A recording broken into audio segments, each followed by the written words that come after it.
Voilà, bonsoir tout le monde, bienvenue sur ce live Twitch de Xamcast. Alors, vous avez vu avant, on a eu un petit raté hein, avec un début d'épisode et puis voilà, quelques nouveaux soucis de connexion. Alors, cette fois, j'ai clairement identifié les responsables. Je dis les parce que c'est un conflit en fait entre deux programmes audio. Donc, normalement, cette fois-ci, le stream devrait se passer dans de bonnes conditions. Voilà, avant qu'on lance l'enregistrement de l'épisode, on va quand même, voilà, saluer les autres animateurs présents. Il y a Osvaldo qui est avec moi ce soir. Salut Osvaldo. Salut Mirko. Et puis, c'est Colin qui nous fait l'honneur. Premier épisode de l'année 2026 pour toi, Colin, je crois, hein, cette année. Ouais, ça fait un petit bout de temps que je suis plus venu, et puis surtout, ça fait un petit bout de temps que j'ai plus été voir Xamax. Donc, effectivement, premier épisode de l'année 2026, le 2 mars. Un peu longtemps. Voilà, bon, on a repris fin janvier, hein, Ouais, fin janvier, ouais. donc voilà. Fin Il y a janvier. pas non plus, tu pas là non plus depuis trop longtemps. Et Voilà, t'étais à la technique sur les épisodes dans l'ombre aussi, je tiens à le dire, parce qu'il faut c'est toujours vrai, Oui, c'est oui, mentionner. vrai. oui, C'est vrai, tu avais fait le tout premier épisode, en fait. ouais, Tu j'étais là. là. Ouais, faut quand même Merci rappeler tous les Osvaldo. rôles. Il y a des gens qui sont attentifs quand même, Il y a la c'est mémoire, bien, il y a la qui mémoire. suivent, qui ont de la mémoire, qui sont attentifs et qui défendent leurs collègues. C'est un bel esprit d'équipe, bravo. Toujours là. Voilà, c'est un épisode un peu spécial pour nous ce soir. Vous l'avez vu sur nos réseaux. Ça marque le 100e épisode de Xamcast. Donc, vous le verrez plus tard quand on commencera l'enregistrement de l'épisode. On vous a réservé une petite surprise. Vous l'avez vu, hein, on avait rempli un questionnaire. Je vous avais fait remplir un questionnaire sur Internet de manière complètement anonyme avec quelques petites questions. Et puis du coup, on va partager ensemble, ces résultats et puis aussi, les commenter parce que, pour vous, messieurs les animateurs, je vous ai aussi gardé la surprise, hein. Vous n'avez pas eu du tout les résultats, donc vous allez en prendre connaissance comme tout le monde, en même temps. Il y a que moi qui ai eu, voilà, la possibilité de les lire, donc voilà, j'espère que ça sera un moment sympathique, voilà. Messieurs, je pense qu'on peut gentiment, voilà, commencer sans outre l'enregistrement de notre épisode. Qu'est-ce que vous en dites? Oui, on y va. Tout droit. On peut y aller sans autre? Pour le 100e. Yeah, pour la 100e. Alors, juste, j'ai tellement d'écrans chez moi que des fois je perds ma souris. Voilà, c'est bon, elle est là. Alors, on va pouvoir commencer d'ici à 5, 4, 3, 2, 1. Bonjour à tous, bienvenue sur Xamcast, le podcast qui parle de Neuchâtel Xamax, fait par des fans pour des fans.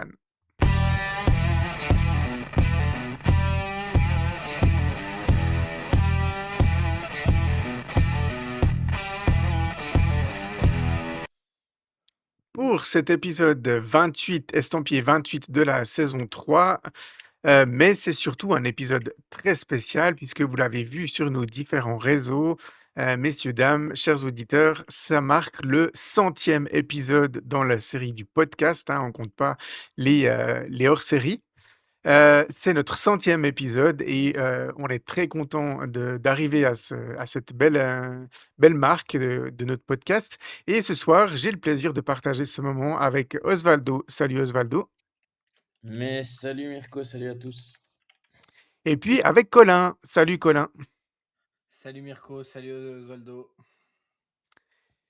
Alors, pour ce soir, pour cet épisode, messieurs, donc on va évidemment, comme chaque week-end, hein, débriefer, le match, du week-end. Et puis, il y aura une petite rubrique consacrée à notre 100e épisode, hein. C'est quand même une marque qu'on ne pouvait pas, manquer. Et puis, dernière chose, on va comme d'habitude aussi briefer le match du week-end prochain. Alors un programme pas trop chargé, mais quand même, sympa avec une petite rubrique, on va dire, inhabituelle. Voilà messieurs, on va commencer sans autre, avec la 1re rubrique.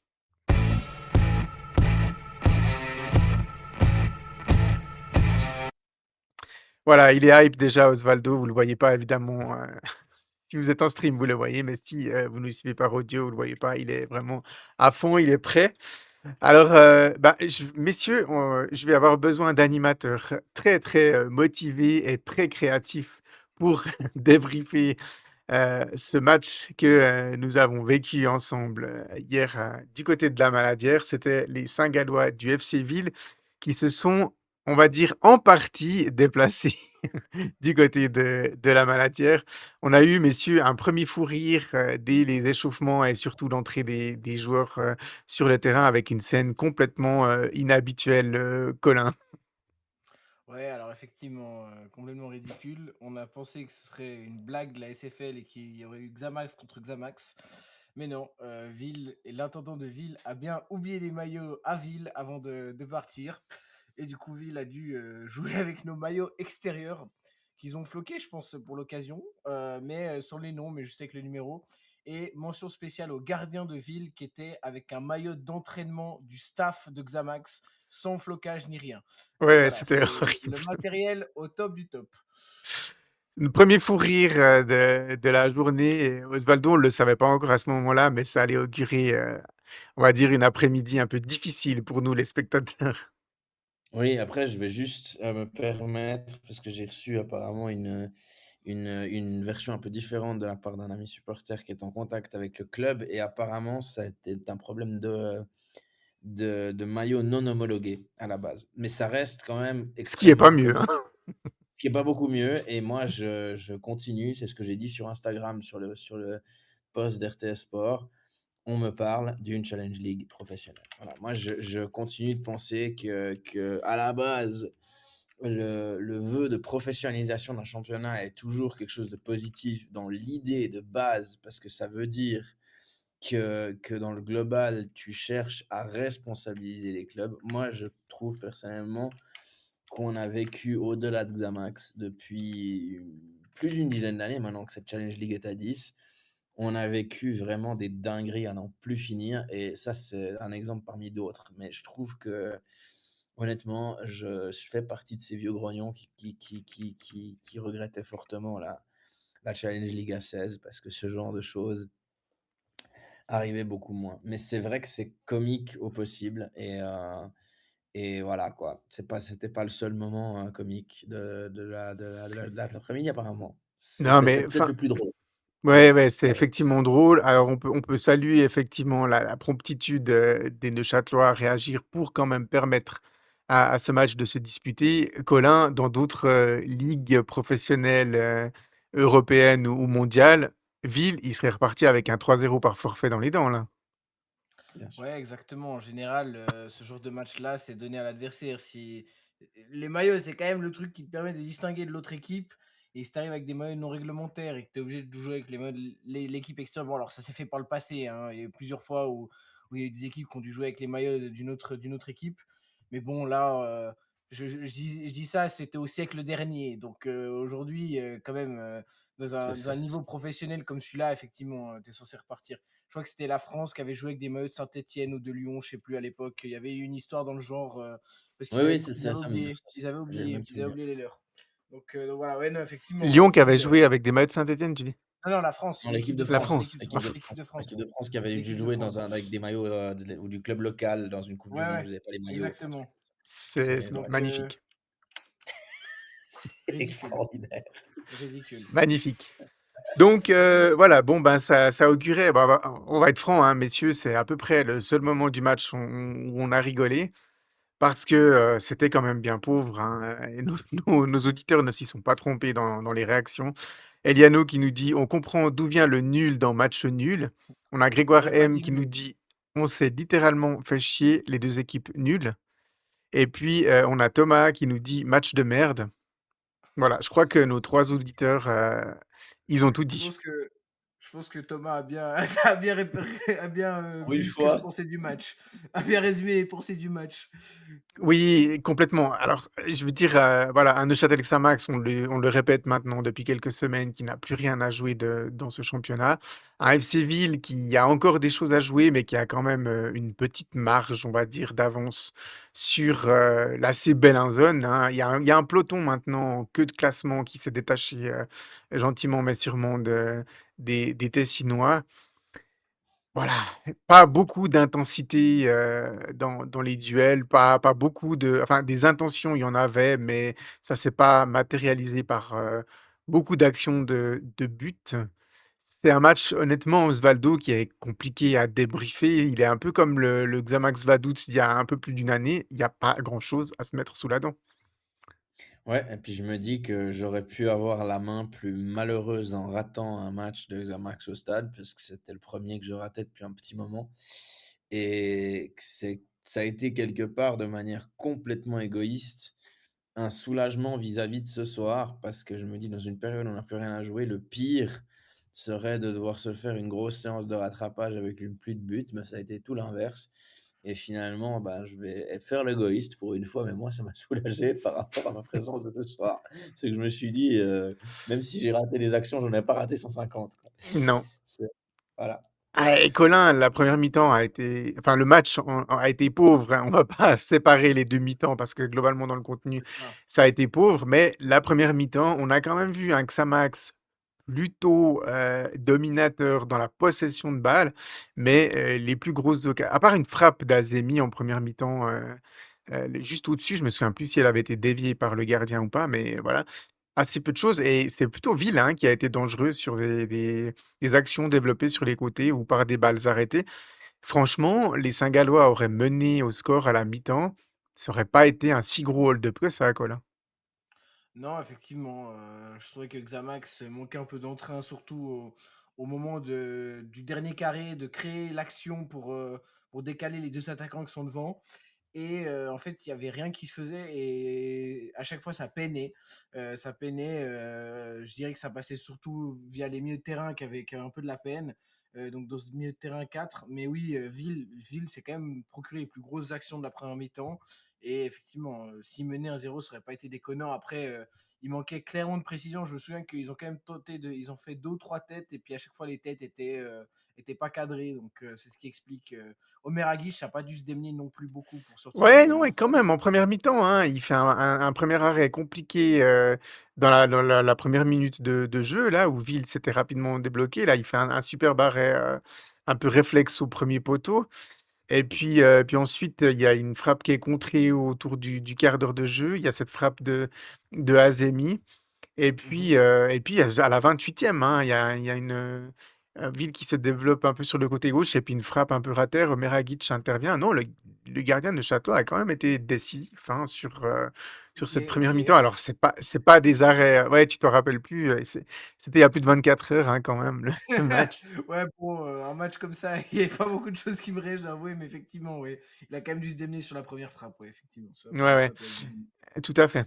Mais voilà, 0-0 à la mi-temps, c'est plutôt, flatteur pour Xamax, même si voilà, on l'a dit, Ville, ça a pas été non plus un rouleau compresseur. Retour des vestiaires, bah, voilà, Xamax un tout petit peu plus, entreprenant, heu, dans la enfin, face à l'adversaire avec un bon 1er quart d'heure, hein, surtout une belle action, pour Koro Koné à la 56e. Il se présente seul, mais le gardien, Mouslia fait une belle anticipation et puis, ensuite Azemi, frappe au-dessus. Alors les frappes au-dessus, ça a été un peu le credo, hein, sur ce match, Azemi en a mis 2 au-dessus, Koné en a mis une au-dessus, je crois qu'il y a aussi, Demassai qui a frappé un coup, au-dessus. C'est quand même, voilà, la dernière demi-heure, Ville n'a pas montré grand-chose, non plus, hein, on va être clair. Ils en ont pas fait, suffisamment non plus pour prétendre, à la victoire. Mais, Osvaldo, alors tu as pas vu le match, OK, mais quand on regarde les stats, 11 tirs à 16 pour Ville et puis un tir cadré pour Xamax, 3 tirs cadrés pour Ville. C'est ouais, c'est faible quoi, hein, quand même comme statistique Ah des 2 mais côtés, hein, mais surtout du côté de Xamax. En 2 matchs, on est à une frappe cadrée. c'est des statistiques qui nous laissent, sans voix. Non, mais franchement, c'est pauvre, quoi. Alors, c'est vrai que peut-être le plus bel hommage que nous ont fait les 2 équipes pour notre 100e épisode, c'est que 100 étant un nombre à 2 zéros, ils nous ont offert un 0-0. Mis à part ça Et une mis frappe à part cadrée. ça Voilà, mais bon, Quel c'est la serait plus un belle. épisode sans les blagues carambars d'Osvaldo, hein? Pas Bah, écoute, grand-chose. non, mais tu vois, c'est le seul hommage que je peux trouver parce que mis à part ça, c'est vrai que, mon Dieu, quoi. Quand on C'est a on a c'est quand même le joueur de ville parfait qui est rentré, je me suis dit: «Oh purée, s'il marque un but, lui, il va venir, ça va ouais, être le c'est ça. bingo. Après manquant, après filet, on aura parfait qui vient nous mettre un but. Ah Osvaldo, ouais. il Ah va nous ouais, non, mais régaler». c'est exactement ça. Non, mais c'est à part ça, j'y ai pensé. Dis-toi que ce truc de 0-0 le centième, j'y ai pensé juste avant l'épisode, donc comme quoi, et ça m'est venu comme ça. Mais ouais, c'est vrai que c'est assez effroyable. Alors après, on sait quels sont les risques d'une fin de saison où dès le début février, tu ne joues plus rien et quelque part, on a suffisamment souffert de matchs consécutifs Ah, sans même inscrire le moindre point au classement, à la suite de confrontations contre Ville, pour se dire: «Bon, ben, au moins, on comptabilise pas une défaite de plus face à eux». Maintenant, c'est vrai aussi que, punaise, enfin, on voudrait bien, sur cette fin de saison, un tant soit peu vibrer, au moins, sur le contenu des matchs, quitte à ne rien jouer. Et c'est vrai qu'hier, ben, écoutez, ben, je plains ceux qui ont payé leur billet pour voir un tel spectacle. Pour le coup, avec le soleil qu'il faisait, il y avait certainement mieux à faire de son après-midi si c'était pour voir ça. ouais. Bah, justement, moi, je suis allé au stade, je me réjouissais parce qu'il faisait vraiment beau et tout, il faisait chaud. Je dis: «Oh, on va passer, oh, il va y avoir un match, ça va être cool le match avec ces conditions-là», vu qu'il faisait froid tous les autres soirs à la Maladière. Je dis: «Bon, pour le retour à la Maladière, ça va faire plaisir». Ouais, bah, au final, j'ai pu choper une insolation qu'autre chose, quoi, avec ce soleil. Et vu qu'il y avait rien d'autre à faire, franchement, j'avais mal au crâne là, au sortir du match, je pense que c'était à cause du soleil, hein. Je pense que Mais c'est c'est vraiment ça grave qui. parce que ce que tu dis, Colin, c'est fou parce que on a quand même ce replacement des matchs à domicile le dimanche, on l'a depuis le début depuis la reprise de janvier. Et c'est vrai que si on regarde la saison passée, il y a 2 matchs au printemps qui se sont joués le dimanche. Un contre Bellinzone et un contre Nyon, si je dis pas de bêtises. Dans les 2 cas, Chafouz, il y a eu Chafouz. Ouais. il y a eu Chafouz, mais il y avait pas une j'avais commenté un match contre Nyon, il me semble, Il y a un Union et dimanche. Chafouz, ouais, ouais. Ouais, c'est ça, il y a eu 3 matchs. Dans la plupart des cas, moi je me rappelle en tout cas du cas spécifique de Bellinzone, moi il y avait le Kids Day, il y avait cette promo, que Xamax considérait comme exceptionnelle alors que d'autres clubs sportifs dans le canton le font tous les week-ends. Bref, mais ça avait au moins eu le mérite de rameuter un peu plus de monde parce que horaire dimanche 14h. Là, on a commencé à la reprise avec un Xamax Yverdon, le dimanche à 14h. On a vu l'affluence. On a eu un deuxième duel roman contre le Stade de Zanouchi. On a vu la différence. On a maintenant un duel contre Ville qui n'est pas une équipe romande, mais dans un après-midi de dimanche ensoleillé comme c'est pas permis. Honnêtement, je peux compter, je pense, les personnes qui étaient derrière le but. Ils ont annoncé 2 300 personnes, donc Oui, bon, oui, oui, oui, Ouais, oui. ouais, Enfin, non, mais il y non, avait pas 2000 personnes, c'est clair. mais je suis même pas C'est sûr évident. qu'en tout, il y avait 200 personnes dans le stade, pour être très franc. Non, c'est si, oui, quand non, même. quand même, Quand quand même, même. quand même, tu un peu. Moi, je dirais qu'il y en Non, aurait mais un peu plus que honnêtement, 1000, mais après, je suis pas sûr. Honnêtement, moi, j'aurais dit genre 1 500 personnes au stade, tu Ouais, c'est vois. entre 1000 et 1500, je pense, le chiffre réel, effectivement. Alors, je sais la pas si vous tribune D avez était vraiment dégarnie, hein, c'est clair et c'est pas Mhm. parce qu'il y avait Sam qui était dedans, hein, mais ouais. enfin, Il est référence à avec sa lui, hein. magnifique coupe de Et, cheveux, mais et Sam, il a ramené sa famille entière, donc ça faisait quand même des spectateurs en plus C'est vis-à-vis de ouais, ça, la il a Belgique, tout hein. fait pour booster l'affluence. Non, Il mais a ouais. ramené sa fille de 6 mois, là, donc mis bon. mis à part ça, il y avait je sais pas si vous vous rappelez, mais au tout début du redémarrage de Xamax sous le nom Xamax 1912, le premier match à la Maladière, notre ancien propriétaire et président Christian Mangli avait serré la main à tous les spectateurs. Waouh. Honnêtement, Oh, imaginons imaginons que notre propriétaire actuel avait tenté de faire ça. Bon, il se serait certainement pris un vent après l'autre. Mais ou imaginons que une chacun baffe. avait eu ne serait-ce que la décence de lui serrer la main. Je pense qu'à la 20e minute, il a terminé. Mmh. J'exagère même pas, hein, parce qu'il avait dit à Et je pense qu'il a l'époque, il a terminé avant que les supporters commencent à chanter à la 15e. voilà, moi je pense aussi, parce que honnêtement, il aurait terminé avant la 15e, parce qu'honnêtement, ce stade fait vraiment, et c'est ce qui fait, franchement, c'est ce qui rend le plus triste, quoi. C'est qu'au final, on a l'impression qu'on parle des moins de 21, des moins de 18, des moins de 15 ans qui jouent le samedi matin. Mmh. On n'a pas l'impression que c'est mais on a envie de dire: «Mais c'est quand qu'ils envoient la première équipe, quoi?» Et c'est Mmh. vrai que c'est honnêtement, c'est triste à mourir. Enfin, on peut Ouais. sortir un million de jeux de mots pour dédramatiser, mais ça restera on continuera de pleurer, hein. Oui. C'est D'ailleurs, la photo derrière moi dans le stade, elle a été prise hier à 15:00, hein, si jamais voilà, voilà, exactement. Non, mais c'est non, mais honnêtement, c'est oui, oui. grave. Le stade se Honnêtement, vide. c'est grave. On va passer à un autre chapitre, messieurs, et si vous êtes fan, vous êtes membre du fan club de Erissa Bedini, vous pouvez tout de suite passer à la rubrique suivante. Je pense qu'ils Voilà, Je sont commence. on n'avait pas parlé de lui depuis 2-3 épisodes parce que, ben, voilà, le système de jeu a fait qu'il avait trouvé une place, on va dire un petit peu plus, conforme à, voilà, à ses qualités. Hier, Colin, Eris Abedini, il a clairement, mais alors clairement été le maillon faible d'une équipe pas très forte, quoi. Oui, alors ouais, c'était clairement, perte de balle sur perte de balle et puis, il y a une action, il a joué la faute alors qu'il y avait coup franc pour Ville et puis, ça a permis, je crois, de donner un jaune ou je sais plus quoi, mais ah non, c'était coup franc pour nous, c'était en 2 mi-temps. Mais, sinon, vraiment pas très fort pour le capitaine et en plus, il reste sur le terrain tout le match, et puis tandis que le coach, qui était c'était pas Breza vu qu'il était, suspendu, mais c'était Fontbonne, il préfère changer, il préfère faire sortir Azemi au lieu de Abedini, et c'est des choix, qu'on a vraiment de la peine à comprendre, des choix qu'on a vraiment de la peine à comprendre. Après, je suis pas Varane, malheureusement il est pas là, mais je pense que Varane aurait plus gueulé que moi sur ce qu'a fait Eris Abedini hier, quoi. Bon, Ouais, il a obtenu un pass pour pas qu'on soit censuré, sur les réseaux, ouais. je pense qu'ils sont pas Non, beaucoup Varane dans aurait son dû être groupe. là, mais il était malade ce soir, donc voilà, ça ne leur a pas permis de se défouler sur Erissa Bedini. Alors Osvaldo, tu as pas vu le match, mais tu imagines, bien le genre de match qu'il nous a pondu. Ouais, non, mais Où se c'est honnêtement, situe Osvaldo, où se situe l'incompétence pour titulariser et donner le brassard à Eris Abedini? Il y a rien qui justifie ces 2 décisions, rien.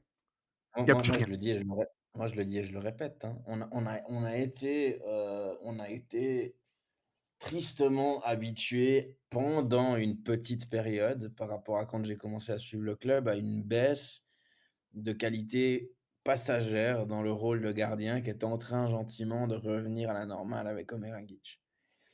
Le rôle de capitaine, on a, en tout cas depuis que je suis le club historiquement, on a souvent eu et quasiment toujours eu des mecs qui dégageaient un charisme et qui dégageaient un leadership par leur niveau.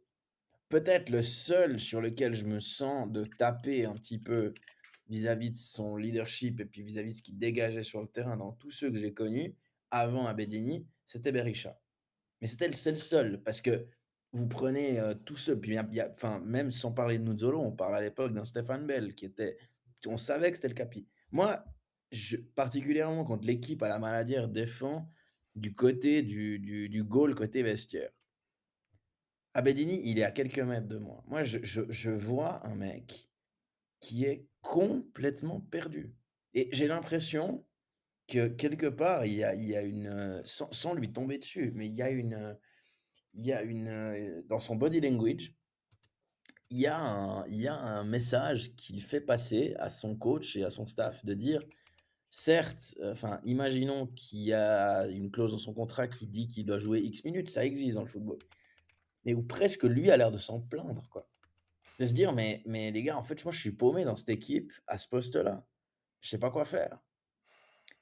Et on continue de le mettre et puis un Azemi qui, déjà sur la fin de saison passée aurait mérité beaucoup plus de minutage parce que c'est un jeune qui est frais, qui a de l'énergie, qui a de l'énergie à revendre, qui a des qualités, qui a du talent, qui ont plus encore plus enfin dans une période comme celle-là où on n'a plus rien à jouer, mais le gars il doit jouer, il doit avoir ses 80-85 minutes fixes par match. Il y a même pas de discussion à avoir et tu te retrouves à garder pendant tout un match un capitaine paumé pour sortir, et même s'il est pas au même poste, mais on s'en fout, pour sortir le un jeune qui a de l'énergie à revendre et qui est en pleine possession de moi je comprends pas. Enfin c'est honnêtement même dans la logique de dynamique du groupe, mais même dans la logique de dynamique de gestion individuelle du mec.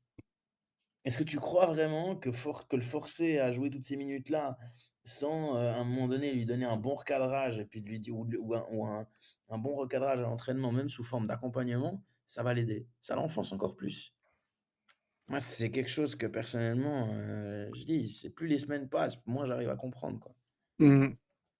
Non, non, c'est enfin, comme je le disais avant, c'est à quel niveau se situe l'incompétence pour prendre ces décisions? Franchement, là, on peut plus défendre, le staff, qu'il soit de coaching ou la direction qui assume des choix comme ça. Enfin, c'est pas bon. Hier, sur la première mi-temps, il a handicapé toute l'équipe. Il était pas bon dans le jeu défensif, il était pas bon dans la construction, en ratant des fois des passes, assez simples ou alors, au lieu de jouer vers l'avant, soit il jouait sur le côté ou en retrait. Mais il a clairement, son mauvais jeu hier a clairement impacté les performances de l'équipe. On a failli prendre au moins un but à cause de lui, hein. Omer Hadjic a bien, rattrapé le coup et puis il a par à 1 ou 2 reprises, gâché, des actions offensives qui pouvaient être intéressantes.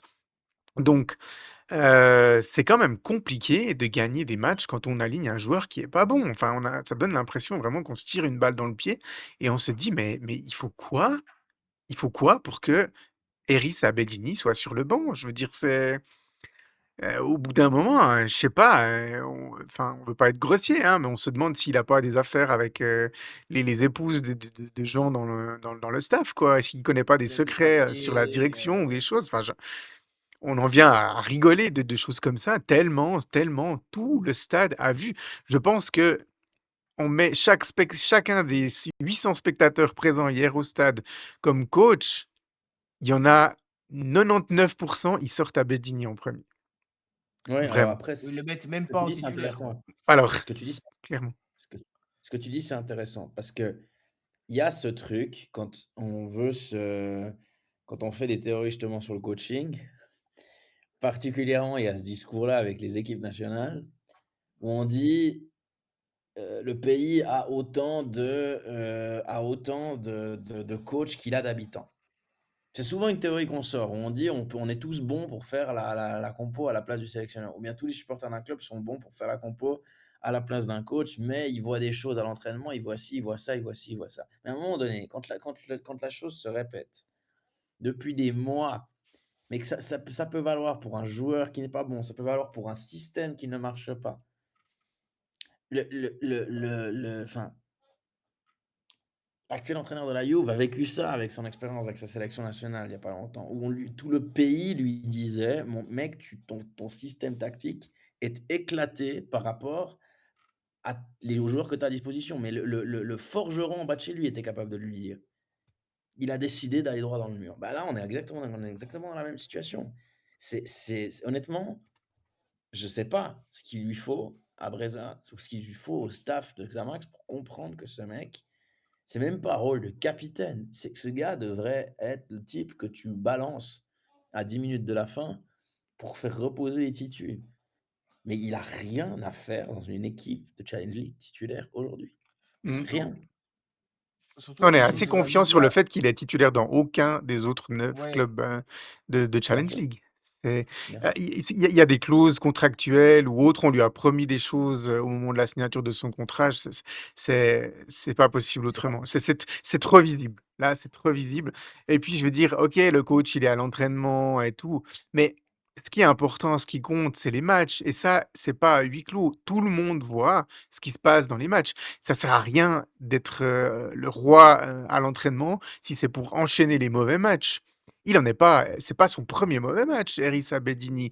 Globalement, il a fait beaucoup plus de mauvais matchs que de bons matchs depuis son retour et là, enfin voilà, on précise de nouveau, hein, on n'a rien contre lui en tant que personne, hein. Vraiment, là, on est très critique absolument pas. par rapport à son rôle de footballeur et ce qu'il apporte, à cette équipe ou plutôt ce qu'il n'apporte pas, ce qu'il enlève même parfois. C'est ça qui est plus grave, c'est qu'on peut des fois tolérer qu'un joueur qui n'apporte pas grand-chose, il ait quand même un peu du temps de jeu parce que, voilà, il faut quand même gérer un peu les effectifs et puis, il peut progresser, voilà.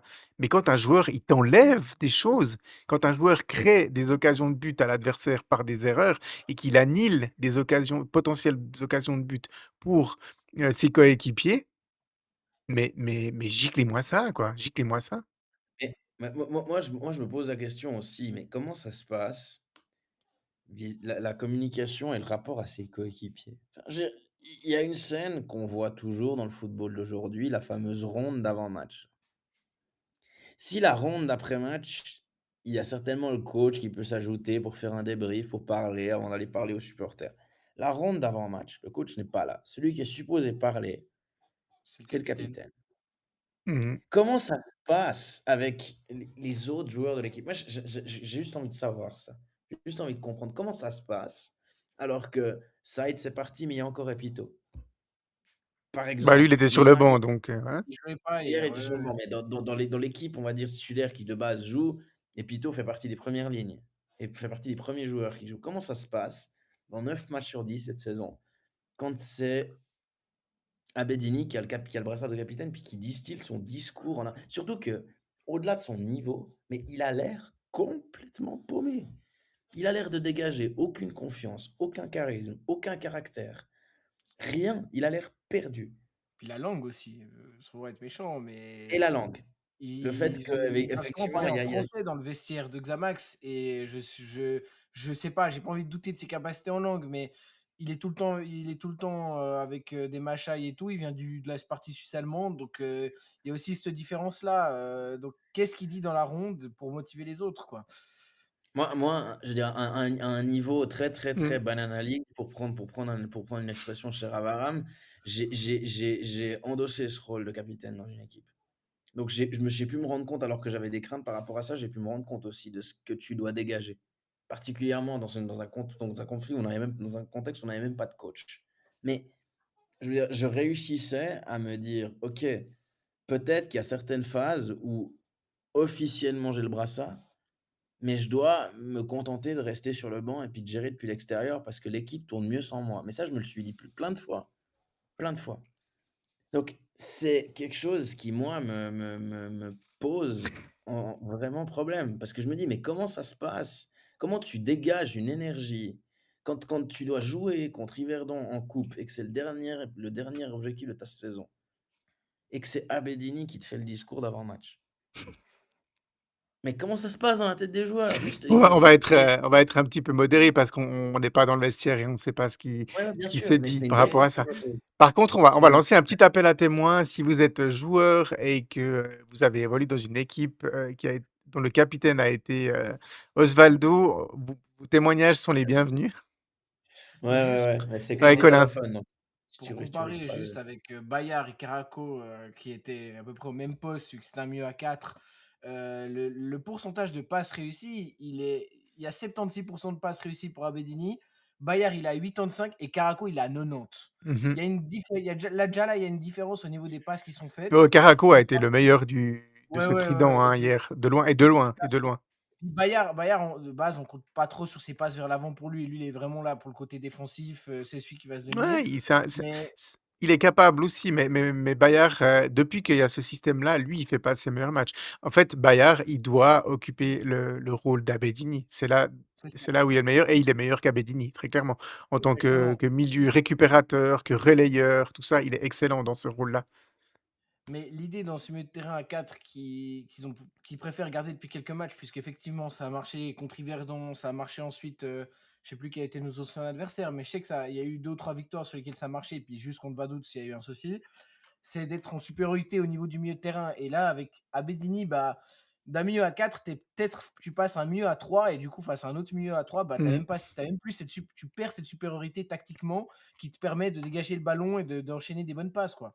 Bah, Donc ouais, c'est-à-dire que Ville, ils avaient des latéraux et des ailiers, en fait. Donc, mmh, du coup, ils c'est ça, étaient presque toujours en supériorité sur les côtés et ça nous exactement. a mis beaucoup, beaucoup en difficulté avec ce système. C'est le point faible de ce système, hein. Je veux dire, on le sait quand on a des équipes qui passent beaucoup dans leur jeu, mais aussi, numériquement par les côtés. En fait, le schéma était assez classique. Souvent, ils essayaient de combiner rapidement au milieu de terrain, mais très vite, ça partait sur les côtés, dans un jeu au sol rapide et puis ça Tu alors sais ça s'est pas matérialisé par un but, mais ils ont eu plusieurs actions qui sont venues comme ça, hein. mais il te faut des milieux de terrain qui arrivent à couvrir ça et c'est pas facile dans un championnat comme Non. la Challenge League, en 2 division d'avoir un milieu de terrain qui a cette qualité-là. Par exemple, je donne mon exemple, mais je suis Lyon, ils jouent avec le même dispositif tactique quasiment à tous les matchs. Il y a beaucoup de matchs où ils jouent comme ça et ils peuvent se le permettre parce qu'ils ont des 6 qui vont sur les côtés et qui permettent de justement éviter, les débordements, que ce soit des latéraux ou des Les ailiers. Et surnombres, là les ouais, surnombres. le C'était les toujours surnombres, ça, en exactement, fait. les surnombres, c'est ça, éviter les Le surnombres. débordement, le débordement en soi, il est pas problématique, mais c'est le surnombre. C'est des Ouais, ouais, moments c'est le où surnombre. le latéral et l'ailier arrivent à combiner et qui sont toujours en supériorité numérique dans une zone, c'est compliqué.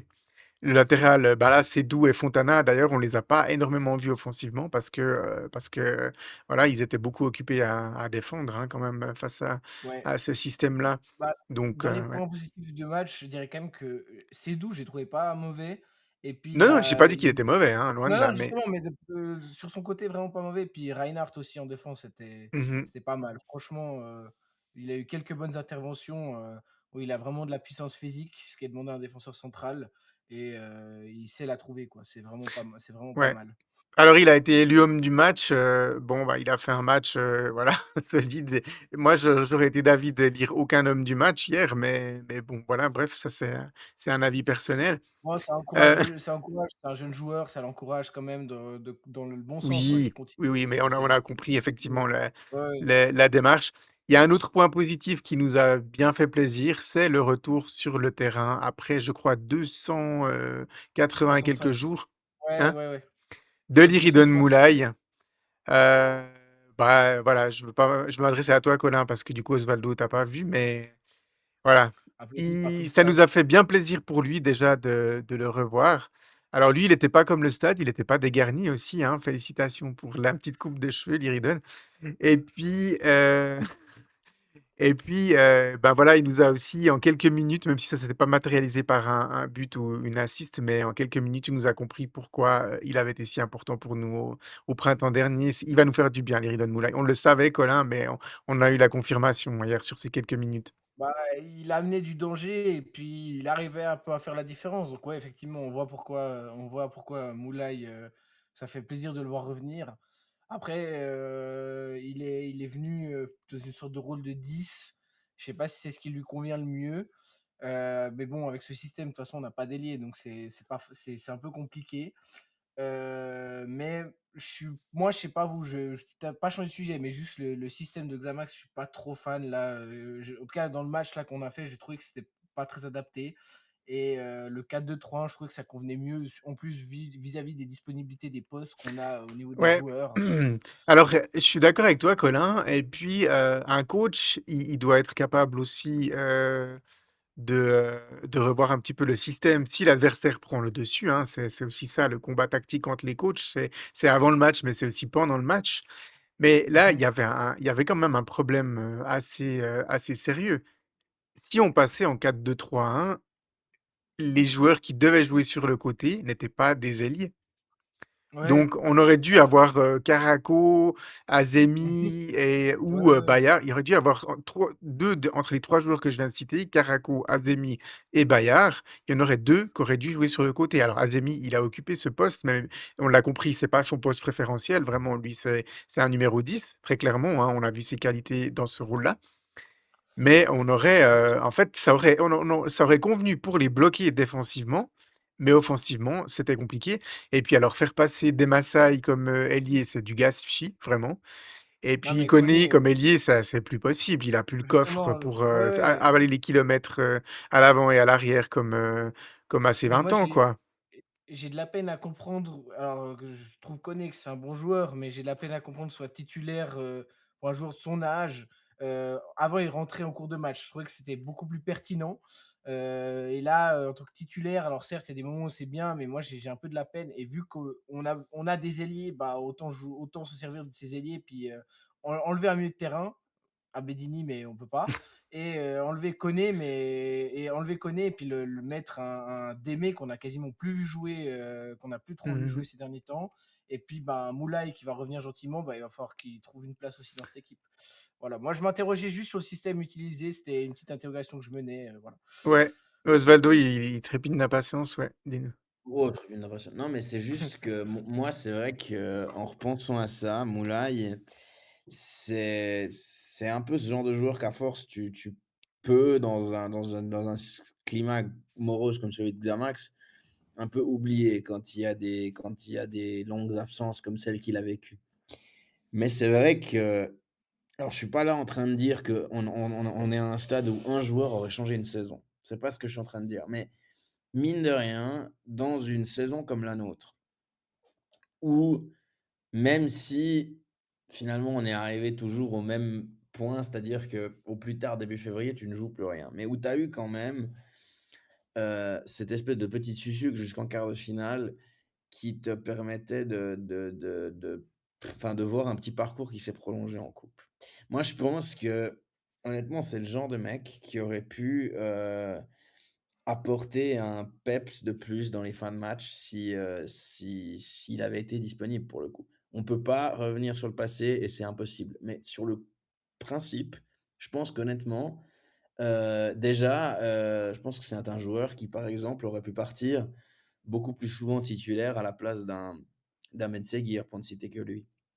Je pense que honnêtement, on a pu voir que même s'il y a pas une énorme différence entre les 2, mais moi de ce que j'avais pu voir du deuxième tour de l'année passée jusqu'au moment où il s'est grièvement blessé, je pense que c'est un joueur qui avait beaucoup plus d'orientation collective dans son jeu que d'autres, joueurs et qui aurait pu certainement apporter un plus sur l'offensive. Mmh. C'est Je suis totalement d'accord. Si on avait eu un Moulay un peu plus opérationnel et puis et un milieu de terrain un peu mieux constitué sans Abedini, bah, effectivement, on aurait quand même, je pense, eu des matchs Ouais. un peu différents que de ce qu'on a eu cette saison, quoi. On serait à 15 Malheureusement, points de Vaduz, c'est pas à 30, quoi. ouais, voilà, on refait dé pas le dé passé, mais offensivement, je pense que ça aurait été plus lourd, que ça aurait été vraiment plus du lourd que ce qu'on a eu sur cette première, sur ce premier tour et sur ce deuxième tour qui est en train d'avoir lieu actuellement. parce que c'est Ouais. honnêtement, il y a eu quelque chose et il y a eu un plus quand même dans certains matchs au niveau de l'attitude, j'ai trouvé cette année, hein. Tu prends certains Mmh. certains matchs nuls qu'on a pu grappiller au premier tour contre Yverdon ou Haro, on a vraiment le temps d'un soir, on a regardé ces équipes-là dans les yeux et quelque part, d'avoir des cartouches en plus à lancer en cours de match offensivement, ça aide quand déjà tu regardes l'adversaire dans les yeux à peut-être porter toi les stockades. Maintenant, je vais pas, Ouais. c'est encore une fois, c'est des suppositions, hein, mais je pense que Mmh. ce genre de mec absent 12 mois pratiquement, dans un effectif comme le nôtre, ça pèse quand même. C'est Oui, pas oui, c'est alors pas on le anodin. savait, hein, au moment où il nous a annoncé sa grave blessure, qu'on n'allait pas le revoir, avant, le 3e tour, de cette saison. On savait qu'il allait énormément manquer et on savait aussi que son retour allait être un vrai renfort du mercato hivernal, hein. Ça, c'est pas une surprise. Les 6 mois qu'il avait fait avaient été vraiment excellents. Il avait été notre meilleur joueur, des 3e et 4e tours, hein, avant sa blessure, il y a absolument pas de doute. Il a été le meilleur sur le terrain, il a été le meilleur dans les statistiques, ça se manifestait aussi par les statistiques, donc voilà. Lui, contrairement à Bedini, il a toute sa place dans une bonne équipe de Challenge League et puis quand il a joué en Super League avec le Stade Lozanouchi, il a fait des bonnes performances. Ça lui a d'ailleurs valu de partir à l'étranger, donc moi je crois qu'il a pas Après, connu la Super League en fait avec le SLO, il est parti avant, hein, quand ils ont été 1 c'est Ouais, bref. possible. Après, Du coup je rajoute juste un truc sur ce qu'a dit Matteo. Ça aurait pu se faire si notre entraîneur fait des remplacements en deuxième mi-temps. Parce que là, encore une fois, il y a eu 3 changements sur ce match. J'ai de la peine à comprendre qu'on fasse que 3 changements alors que t'en as 5 qui sont autorisés. Et surtout, on a bien vu au cours de la saison comment Anthony Breza fait ses changements, mais souvent c'est 5 à 10 minutes avant la fin, quoi. mmh. Même pas le temps de jouer une demi-mi-temps pour les joueurs. Donc, c'est aussi un des C'est soucis. difficile de se mettre en Ouais, valeur effectivement quand on joue 5 minutes, hein. C'est clair. Donc voilà, bah, vous l'aurez remarqué, chers auditeurs, on cherche de plus en plus des méthodes créatives pour dire que, l'effectif est mal construit et que, les choix de coaching nous échappent par moments. Mais disons que, voilà, on en revient très souvent à ces conclusions-là, donc voilà. On a évoqué Salim Ben Seguir, messieurs, l'actualité chaude pour lui, c'est tombé aujourd'hui. Il a pris 5 matchs de suspension suite à un crachat, au visage apparemment du capitaine de Vaduz, Nicolas Hasler. Voilà, forcément, le club n'a pas encore annoncé officiellement, son intention de faire recours. Je connais pas un club qui ne va pas faire recours à ce genre de décision. Voilà, dans le meilleur des cas, il va prendre, 3 ou 4 matchs. En général, la SFL, s'ils rentrent en matière, ils enlèvent 1 voire 2 matchs suivant la gravité. Voilà, je suis toujours très mesuré face à ce genre de choses. On va être clair, messieurs, cracher sur un adversaire, c'est pas des choses qu'on veut voir autour d'un stade de foot, c'est pas des choses qu'on veut voir de la part de professionnels, c'est pas un exemple qu'on veut qui montre, aux jeunes qui sont au bord du terrain. Je veux dire, c'est Ce n'est pas un exemple. Maintenant, C'est pas acceptable. pour avoir été au stade, je me permets juste d'ajouter que si il y a cette sanction-là pour, Ben Seguir, à ce moment-là, on doit avoir une, sanction pratiquement, identique ou en tout cas très, très proche pour Hasler pour finalement de ce que j'ai vu moi en direct encore une fois, hein, pour l'initiative prise dans l'échauffourée de fin de match. Parce qu'il faut le dire, après la désignation du point de pénalty par l'arbitre du match et ce pénalty qui a donné la victoire à Vaduz, cette fin de match, ça a été du grand n'importe quoi. mmh, Et je veux dire, moi, il y a quand même un truc qui m'énerve dans ces échauffourées de fin de match, c'est qu'on va uniquement ou pratiquement, on sait que plus salement, bah, on va y aller par hiérarchie de gestes le plus grave. Donc celui qui a craché va prendre 5, mais celui qui a peut-être provoqué le geste du crachat, vu qu'il n'est pas allé jusqu'au crachat, bah, il va prendre 3 matchs. C'est pas logique pour moi. Je suis désolé, il y a une incohérence quelque part. C'est que si tu te retrouves à proférer parce que enfin, Ben Seguir est un garçon dont on a beaucoup parlé, au niveau de ses caractéristiques techniques et de footballeur, mais il me semble pas qu'on ait systématiquement affaire à quelqu'un qui perd ses nerfs à tous les matchs ou qui perd ses nerfs sur un claquement de doigts comme ça. C'est pas ce qui m'a donné comme impression, en tout cas, dans tous ces mois où il a été chez nous. Donc moi, j'ai un peu ce problème, c'est que, ouais, on a la sanction pour, Ben Seguir et Hasler, il a pris quoi? mmh. C'est juste une question ouverte parce que honnêtement, Bah, il a ces pris un choses. crachat, quoi. Mais il a pris un crachat, ouais, mais OK, mais c'est pas je veux dire, il y a une, pour moi, pour avoir été au stade, il y a aussi, les joueurs de Vaduz qui l'ont bien joué provocation sur ce penalty de fin de match alors que voilà, quoi. Ils ont la réussite du champion, c'est très bien, vous avez profité de ça. Bah, il y a eu des confrontations une confrontation Vaduz-Xamax dans le passé où on était mené 3-1 à l'aube du temps additionnel, on a obtenu un nul qui nous a lancé vers la promotion. C'est pas pour autant que j'ai vu les joueurs de l'époque aller exulter devant leur figure ou bien ce genre de choses-là, quoi. Donc il y a il Mmh. y a il y a il y a quand même un truc, bien sûr que le crachat est un geste qu'on ne veut pas avoir sur un terrain, comme partout ailleurs d'ailleurs. C'est pas un truc à faire. Maintenant, enfin, pour moi, le problème de l'échauffourée de fin de match ne commence pas au crachat de Ben Seguir. C'est un peu le Non, problème que j'ai toujours avec on ça. va pas on va pas refaire tout le match contre Vaduz, mais voilà, on voulait quand même Mais aussi souligner que, voilà, on ne cautionne pas ce genre de voilà, de comportement. Après la question pourra faire une fois l'objet d'un débat, je pense, Osvaldo. Est-ce qu'il faut sanctionner les provocations autant que les réponses aux provocations? C'est un sujet intéressant pour un débat foot. On pourrait une fois lancer ouais, ça, des débats foot, des questionnements qui sortent un peu de Xamax, en faire des petits lives ou des choses comme ça. Ça peut être, des sujets Mmh. intéressants. Voilà, bah, par messieurs, je après crois que oui? Mmh? par après surtout. Je pense que Par après. provoque par après, à partir du moment où tu sais qu'il y a eu des mots, c'est un peu comme les insultes racistes cachées, enfin c'est Ouais. ça va un peu dans le même lot, hein. Moi je parce qu'on a beaucoup parlé ces derniers jours d'un certain joueur du Real. Voilà, c'est En c'est des fait choses qui voilà, ça ouais, rentre dans le pour même lot pour moi, moi. il faut considérer que dans l'histoire, en fait, dans une situation comme celle de Salim Ben Seguir et de Nicolas Hasler, si on considère qu'il y a d'un côté un agresseur, Ben Seguir, et Hasler, une victime, eh bien, c'est clair qu'on punit l'agresseur et pas la victime. Par contre, si on Mmh. sort un petit peu de ce paradigme et qu'on considère que les 2 ont été tour à tour agresseurs et victimes, eh bien, ça permet de voir les choses un peu différemment et puis de sanctionner aussi, l'autre joueur. En fait, la provocation, personnellement, j'ai pas envie de l'avoir plus que des crachats, en fait. J'ai pas envie d'avoir des joueurs qui provoquent et pour obtenir, des pénaltys, des cartons, des phases de jeu intéressantes ou des suspensions à la fin du match ou des suspensions plus lourdes après un carton rouge.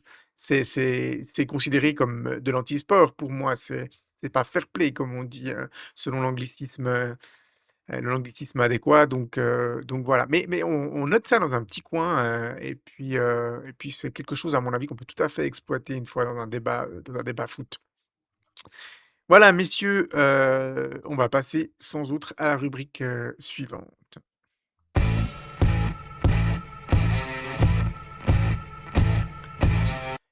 La rubrique suivante, c'est, le petit moment qu'on se consacre, à nous-mêmes pour fêter notre 100e épisode.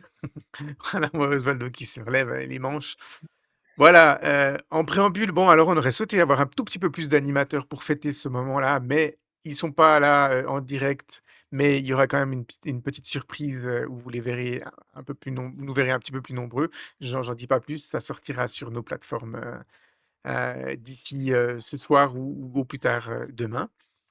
Mais, voilà, on vous a lancé un petit, sondage, sur internet, un sondage complètement, anonyme. C'était important aussi que les gens puissent, voilà, s'exprimer librement. Et puis, voilà, on va partager maintenant, un peu les choses entre nous, les animateurs, et puis vous allez commenter aussi souvent que nécessaire, et puis moi, je ferai aussi de temps en temps quelques commentaires. Alors, on a reçu 15 réponses. Merci beaucoup à tous les gens qui ont participé, d'avoir pris du temps pour ça. Et puis, on vous a posé 3 questions. La première, c'était: «Ce qui me plaît particulièrement dans le concept Xamcast». Alors, messieurs, peut-être, avant que je lise un peu les réponses, qu'est-ce qui vous plaît, vous, dans le concept Xamcast? Honneur aux jeunes. Allez, Colin, vas-y, lance-toi. Bah, qu'est-ce qui me plaît dans le concept de Xamcast? Bah, c'est cool d'avoir un podcast autour d'un club de foot comme celui de Xamax qu'on supporte, quoi. Parce que c'est pas tous les clubs de foot qui peuvent se targuer d'avoir un podcast, surtout des clubs de deuxième division. Et puis, bah, ça permet d'avoir quand même des interactions entre fans pour discuter du club. Et franchement, non, moi, c'est pour ça que c'est comme ça que je vois Xamcast. Puis d'un point de vue un peu plus personnel aussi, c'est une bande de potes avec qui on peut discuter foot un peu tous les jours, que ce soit sur Xamax ou sur l'actualité en général. Mmh. Osvaldo?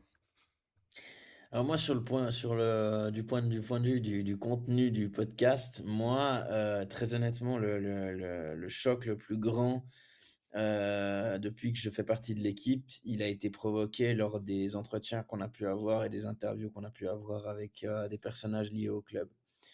C'est vrai que moi, je le répète souvent, il y en a pas un, d'invité avec lequel je n'ai pas pris au moins pendant 1 minute 30 lors d'une interview, une claque dans la figure par rapport à ce qu'il pouvait me raconter à un moment ou à un autre. Ça, c'est quand même quelque chose qui s'est répété plusieurs fois et même avec les invités dont on attendait peut-être le moins ou qui étaient le moins connus des animateurs quand je pouvais, par exemple, les proposer. On pense notamment à Domingos Ribeiro. Moi, je pense que c'est quelque chose qui est la plus grosse découverte, c'est les dessous du passage de ces gens dans le club qu'on n'ose à peine imaginer et ça, j'adore personnellement. Sinon, effectivement, l'interaction avec le public, l'interaction avec certains spectateurs qui te parlent de ça quand tu vas au match à la Maladière, l'interaction avec les gens même avec lesquels tu as l'habitude d'aller au stade depuis des années et qui te savent membre d'un podcast. Et puis bien évidemment, même si parfois, on va loin dans les punchlines sur nos groupes WhatsApp. C'est vrai que c'est toujours marrant de s'en envoyer et de les recevoir en privé dans les interactions entre collègues. Voilà, on publiera pas quelques captures d'écran un peu compromettantes, hein, Non. à ce niveau-là. C'est Mais non, on a quelques Punchline blagues récurrentes entre nous, c'est clair. de punchline ou de montage ChatGPT, au choix. Voilà, par exemple. éventuellement, voilà, Par qu'on évitera de exemple, publier ici. Voilà.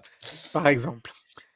Alors, les gens qui ont répondu au questionnaire, alors on a quelqu'un qui a répondu: «Tout, tout me plaît». Les invités, hein, quelqu'un, qui est d'accord avec toi, Osvaldo, il trouve que les invités, voilà, c'est assez riche. La globalité.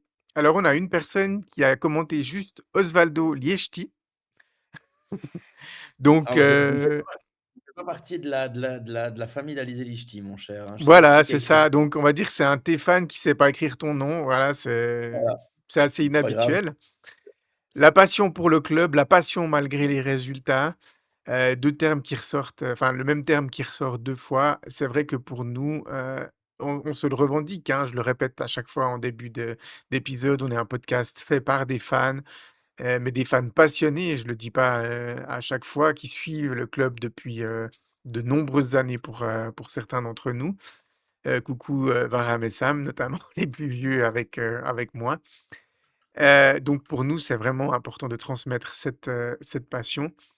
La variété d'avis de plusieurs personnes, alors ça aussi, c'est vrai que ça s'est développé, avec le temps, hein. On a commencé Examcast, eh bien, on était 4 animateurs, principaux, donc en plus de moi, il y avait Michael, Alex et Sam et puis l'équipe s'est agrandie, s'est un petit peu diversifiée, avec les certains qui se sont mis un petit peu en retrait du podcast, même s'ils continuent à faire partie, à faire vivre le projet, hein. Mais voilà, l'équipe s'est agrandie. Vous êtes 2 personnes qui ont rejoint le projet en cours. Il y a eu Varam, il y a eu Thomas et c'est vrai que pour moi, en tant qu'on va dire, un peu comme moteur de Xamcast, c'est important d'avoir, des avis diversifiés. C'est toujours plus enrichissant. Je pense que si j'ai fait une fois un épisode tout seul, je vous le souhaite pas du tout, messieurs, c'était le pire épisode, je pense à égalité avec celui de Didier Olé-Nicole, mais pour des raisons différentes. C'était vraiment, un des pires épisodes parce que tout seul, c'était pas drôle quoi, de parler d'un match, de parler du prochain match donc voilà, c'est vraiment la richesse du concept, de Xamcast, c'est d'accueillir des gens dans le concept, mais aussi d'accueillir des fans pour des interviews, ponctuelles. Alors, on a une autre personne qui nous dit: «Le format, le seul média qui développe en profondeur l'actualité du club». Alors ça, c'est vrai que c'est une remarque qui personnellement me fait plaisir parce que elle touche à la spécificité de Xamcast. On le précise, Xamcast, on ne veut pas on n'est pas des concurrents des médias, partenaires du club, des médias de la région. On a d'ailleurs beaucoup de liens avec, plusieurs, journalistes des 3 médias principaux et on profite de les saluer parce qu'on sait que bon nombre d'entre eux nous écoutent. Mais notre concept, il se démarque par, ça justement, on a la capacité à développer, en détail, chose que, RTN pour la radio, Arc Info pour la presse écrite et Canal Alpha pour la télévision ne peuvent pas. Ils ne peuvent pas consacrer, 1 heure et demie, 2 heures par semaine, à Xamax. Ils ne peuvent pas faire des interviews de, 3 heures et demie, 4 heures, Carlos, si tu nous entends, on s'en rappelle. Bien Donc sûr. voilà, c'est aussi ce qui fait la force et puis on est conscient que du coup on attire un public de niche, le public des fans de Xamax. Quoique, hein, on sait qu'il y a aussi des gens qui sont pas forcément que des fans de Xamax, mais qui nous écoutent, aussi et ça, messieurs, je pense que c'est une grande richesse de Xamcast. Vous seriez d'accord avec moi? Mmh. Tout à fait. Clairement, Ouais. clairement. Je pense que c'est au final, on se plaît aussi, hein, un petit peu à décortiquer tout ce qui se passe finalement. Moi je le dis, hein, en étant habitant de la région lausannoise depuis maintenant, 23 ans, mais en ayant, habité à Neuchâtel comme enfant, c'est vrai que, voilà, cette passion pour ce club m'a été transmise par une personne en particulier. Et quand j'ai commencé à aller voir mes premiers matchs au stade dans les débuts des années 2010, j'avais déjà ce rêve et cet objectif de parler, finalement de sport et parler de foot sur les plateformes journalistiques, mais j'aurais jamais imaginé un tel projet et c'est vrai que, moi je le vois aussi parce qu'en suivant l'actualité de certains clubs que je suis avec intérêt, je vois aussi des émissions sur ces clubs-là qui ont commencé en émission télé et qui se sont diversifiés en format podcast avec le temps, en gardant le même nom d'émission, mais où finalement, ben, ils ont une chaîne YouTube où ils ont leur émission de podcast du lundi, et puis la chaîne de télé de la région en question où ils ont leur émission télé du jeudi. C'est quelque chose qui est en train de ressortir de plus en plus, le format podcast, que ce soit pour les interviews, que ce soit pour des débriefs. Et finalement, c'est une manière assez belle et je trouve innocente de parler de ça avec juste la passion qui anime nos semaines, quoi. Mmh. Malgré les résultats, encore une fois, qui sont ce qu'ils sont. Mais voilà, ça fait notre force. Effectivement. Voilà, on a une autre personne qui nous dit: «La bonne connaissance du foot de ses animateurs, le sens de la critique». Alors ça, c'est aussi un point, important. On est des fans de Xamax, c'est clair, on le sera toujours, mais on est surtout des amoureux de football, hein. Messieurs, on vit et on respire, au son du football, même si on est quand même plusieurs à aimer plusieurs sports, hein, pas que le football en soi. Mais voilà, voilà. On se passionne par le monde du ballon rond et puis c'est vrai que quand on a le temps et la motivation un peu de s'instruire et bien, bah, voilà, on développe des bonnes connaissances, hein, tout simplement, au bout d'un moment. Tout à fait. Alors, on a une autre personne qui nous dit tout, c'est juste abusé comme je kiffe et j'attends chaque semaine le nouvel épisode. Merci beaucoup. Ça, c'est aussi important pour nous d'avoir un rythme régulier. Alors, c'est clair que ça nous demande beaucoup d'énergie, hein, parfois, d'enregistrer toutes les semaines. Mais c'est aussi comme ça qu'on fidélise notre public. Le fait de dire les choses librement sur Xamax et le foot en général avec un bon mélange d'animateurs, ça, on voit que ça ressort hein, quand même, ce côté mix d'animateurs. De voir un podcast pour son club avec des gens passionnés et maintenant les points sur les actus foot en général sont vraiment géniales.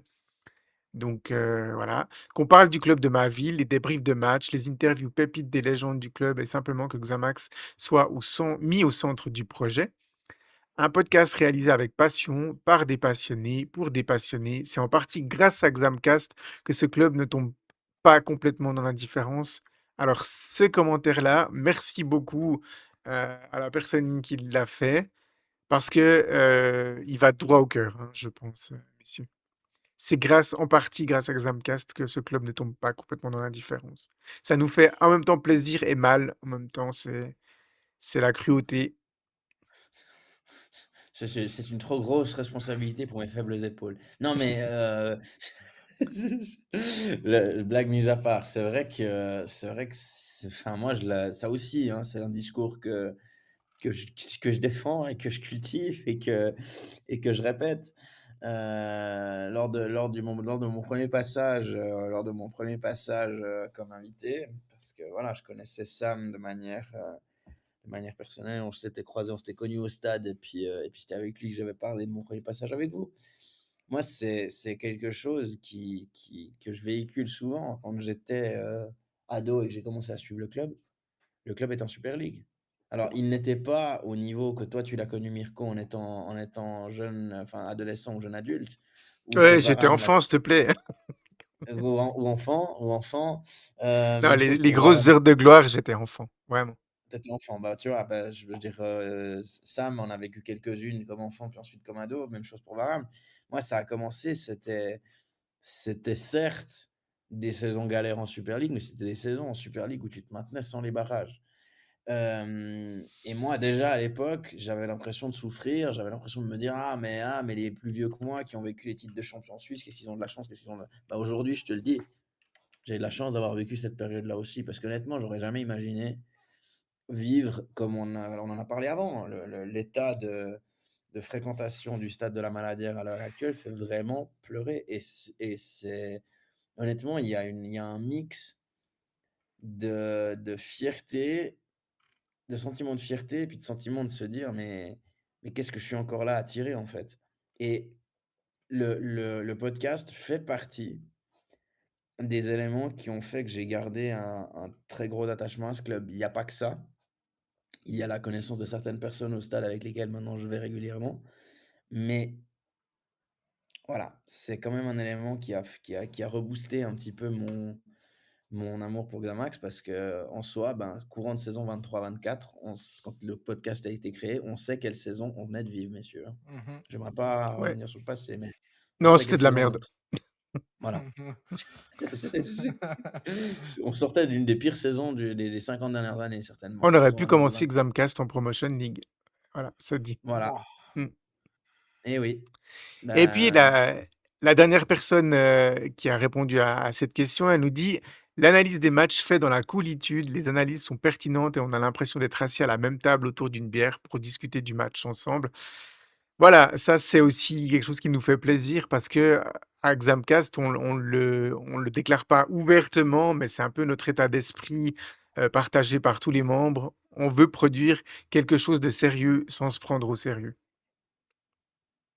C'est vraiment un point complètement, important. complètement, parce qu'il faut pas oublier les vannes et les punchlines, même dans les débriefs. Mmh. Heu, j'en suis la preuve vivante. Mais voilà quoi, c'est vrai qu'il faut pouvoir, aussi, beh, j'ai envie de dire surtout dans notre situation sportive quoi, si on est là que pour transmettre de la déprime par rapport aux résultats et puis de l'énervement, on va vite saouler les gens quoi. Donc il faut essayer de trouver du deuxième, du troisième et du quatrième degré dans certaines de nos paroles, dans certains de nos mots, pour, essayer d'égayer un petit peu le cœur de nos de nos le cœur meurtri des fans du club. Enfin, sans ça, c'est compliqué, hein, dans notre situation déjà, sans humour, on se fait quand même, on s'embête quand même vachement dans la vie, mais encore plus dans notre cas et dans notre cas de figure, hein. Je pense que c'est quelque chose d'important Mmh. pour que le projet continue de vivre. C'est le deuxième degré. Effectivement. Alors, la deuxième question qu'on a demandé aux gens: «Mes propositions de développement et d'amélioration». Alors, on a une première personne qui nous dit: «Interviewer les joueurs». Alors, je vais le dire, on avait déjà communiqué à ce sujet-là, hein, c'était pas notre souhait à nous de ne plus, interviewer les joueurs, de l'équipe actuelle. C'est dû, on le rappelle, à une modification, de l'accréditation aux médias de la part de la SFL qui a, on va dire, a durci un petit peu, ses règles et puis, du coup, on a directement été impacté puisque désormais pour pouvoir bénéficier des accréditations, il faut pouvoir être affilié à un média attitré, chose que Xamcast ne peut pas, prétendre, de par son statut totalement, amateur. Donc voilà et puis, on va être franc avec vous, hein, on n'a pas de raison de ne pas l'être aussi. Nos critiques, d'abord assez souples, puis ensuite un peu plus virulentes, envers le club n'ont logiquement, hein, je me mets à leur place aussi, hein, n'ont pas été bien perçues et puis on va dire que, je pense que c'est un voilà, c'est la décision de la SFL arrangeait bien aussi le club quelque part de ne plus nous avoir dans les parages, donc voilà, c'est tout ça pour dire que, voilà, c'était pas notre décision purement, à nous, même si au final on assume totalement les propos qu'on a eus, qu'on a et qu'on pourra encore avoir, parce qu'on veut garder quelque part une certaine forme de liberté d'expression et puis que, actuellement, ben, voilà, c'est très difficile de ne pas se montrer critique envers la direction du club, pour pas dire impossible tellement, la gestion est vraiment compliquée, quoi. Elle a mené le club à tout ce qu'on discutait avant, donc voilà. Une Je autre personne nous profite de dit je oui, profite juste de ce point de vue-là, parce que tu parles d'un truc important par rapport à notre liberté d'expression, Mirko, et c'est vrai qu'au début, quand j'ai parlé de ce projet dans mon environnement familial proche, une personne qui, a fait déjà a exercé le métier de journaliste pendant des années m'a dit: «Faites attention à ça quand même, parce que vous n'êtes pas, comme tu l'as dit, vous n'êtes pas un média partenaire, donc vous faites ça par passion et cetera. Donc faites attention, Si à un moment donné le club salue un petit peu ce que vous faites, faites attention à ne pas rentrer dans une dynamique où, vous vous retrouvez à perdre de votre liberté d'expression et je pense que finalement ce divorce avec le club est un mal pour un bien. Parce que je crois qu'aujourd'hui, si on se revendique un podcast de supporters fait par les supporters pour les supporters, fait par les fans pour les fans, ce que la communauté attend, j'imagine, ou en tout cas ce que j'attendrais à la place de la communauté si je vous écoutais en tant que fan de Xamax, c'est de la transparence par rapport à ça. Et c'est le ressenti, c'est de la transparence vis-à-vis du ressenti de supporters qu'on a. Si on le fait pas, on n'est pas honnête. Et moi, je pense que c'est aujourd'hui, on est un peu finalement le relais, on est une sorte de relais du supporter déçu qui rentrait, par exemple, il y a un mois de cela, qui rentrait à la maison après ou 3 semaines de cela, qui rentrait à la maison après le match de coupe contre Yverdon et puis qui Mmh. voyait le dernier rêve de fin de saison sympa s'envoler, quoi. Il faut pas qu'on se cache de ce genre de choses parce que je pense que c'est central dans notre fonction d'exprimer notre joie, mais d'exprimer aussi notre frustration et notre tristesse vis-à-vis de la gestion du club et vis-à-vis de ses résultats. Ouais. Je partirai Heu juste là. Ouais. Ensuite, on a eu la remarque des épisodes plus courts. Alors, vous l'avez vu, hein, j'ai fait un petit sondage en parallèle sur Instagram et il s'avère que les résultats sont assez mitigés quand même, hein. Il y a quand même, des gens qui demandent des épisodes, plus courts, une demi heure ou moins. La plupart des gens sont sur une durée idéale de 30 à 60 minutes. Alors aujourd'hui, on n'aura pas atteint ce stade. Au moment où vous écoutez, on est déjà à plus d'une heure d'épisode. Et puis, on a quand même aussi une partie des gens pour qui la durée n'est pas importante. Donc là, on voit toute la difficulté de satisfaire le public au maximum. Donc là, en cours de saison, on ne va pas, apporter des changements, majeurs, mais on vous promet que pour la saison 4, on réfléchira, à voilà, comment améliorer le concept pour satisfaire le plus de monde possible. Donc voilà. Ensuite, il y a des gens qui demandent hein, plus souvent de débriefing à chaud au bord du terrain, faire des débriefs à chaud après le coup de sifflet final en direct. Alors, je sais pas vous, messieurs, j'aime beaucoup cette idée, mais elle a une grande contrainte, technique et organisationnelle quand même, hein, messieurs? Mhm. Bah, déjà, on a besoin de la crête pour ça. Non, alors, il y C'est a on n'est pas il demande et alors au bord du terrain, ça c'est sûr, mais il y a une autre personne qui disait faire des débriefs à chaud après le coup de sifflet final en direct. Donc c'est pas forcément au bord du terrain avec des joueurs ou comme ça, ouais, mais c'est de faire au bord vraiment du un terrain. débriefing de match court et là, ben, les matchs à l'extérieur, on se déplace plus beaucoup. Je pense que Osvaldo, tu es un peu le dernier des Mohicans pour ça, à ce niveau-là, qui Je se me déplace déplace avec le supporter, quoi. ouais, C'est juste c'est ça. ça? C'est que je me déplace avec la tribune, donc Et puis, à la Maladière, ben, on est bien dispatché. Donc ça veut dire qu'à on et puis pour certains, on va voir le match, en famille. Tu mentionnais avant Sam qui vient avec sa famille, Michael va voir le match en famille. Moi, je vais voir le match en famille aussi. Thomas est avec des amis, toi, tu es avec le COP, Colin, quand tu Moi, viens, je suis ben, tout tu es seul. aussi hein? Moi, je suis tout seul ces derniers temps quand je vais au stade, c'est terrible. Mes copains avec qui j'allais au match avant, ils m'ont un peu abandonné, mais non, non, mais Nouvel je appel à vais témoins, si vous allez tout seul au match, vous n'êtes pas seul justement. Contactez, voilà. Colin, on mettra, ses réseaux dans la description. Non, non, non, mais et puis je Colin, me mets avec Sam, je me mets avec Sam, ça me va très bien, en avec général. Mais moi, les débriefs à chaud, je trouve que c'est pas une mauvaise idée non plus. J'avais déjà un peu tenté de faire ça l'année passée. J'ai pas, je voulais reprendre le contenu un peu pour Instagram sur ce deuxième tour. Le fait est que là, ces premiers mois, j'ai pas trop de temps parce que j'avais d'autres choses dans ma Mmh. vie qui me prenaient pas mal de temps. Mais avec le retour du semestre et tout, et puis des études normales, je vais pouvoir être quand même plus au stade et tout. Et je vais essayer quand même de. J'ai acheté mon propre micro et mon propre matos. Donc, peut-être essayer de relancer, de vous faire un ou deux reels, vous débriefant le Mmh. match à la fin pour vous dire ce qui s'est passé en gros. Moi, ça me dérangerait pas de réessayer, mais du coup, quasiment que les matchs à domicile, parce que les matchs à Ouais, l'extérieur, ouais, j'en fais non, mais clairement. pratiquement pas. Il y a il y a On plusieurs choses réfléchir à importantes. aller à Raw, mais je sais pas. Ouais. Gérer Il y a plusieurs choses importantes que tu dis là, Colin. Ça nous renvoie aussi à notre statut amateur.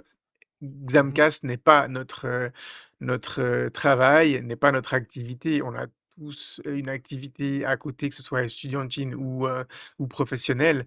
Donc voilà, certains, comme moi, travaillent même à 100. Donc voilà, ça prend aussi beaucoup de temps et d'énergie. Mais c'est vrai que les débriefs à chaud, il y a aussi un défi, organisationnel. Il faut qu'à la fin, on se retrouve peut-être, à 2 ou 3 au même endroit pour débriefer et puis voilà, il y a besoin aussi, d'aspects, d'aspect technique, c'est-à-dire qu'on doit avoir un setup d'enregistrement audio qui peut diffuser en plus en direct, simple à installer. Il faut pas que enfin, si vous avez déjà regardé un peu nos épisodes quand on enregistre en présentiel, enfin, j'ai une énorme table de mixage, des micros et tout ça. On peut pas à chaque fois, ça me prend une demi-heure pour tout monter. Vous avez vu ça quand on a fait l'épisode, au Lobby Bar avec, Raoul et Daryl.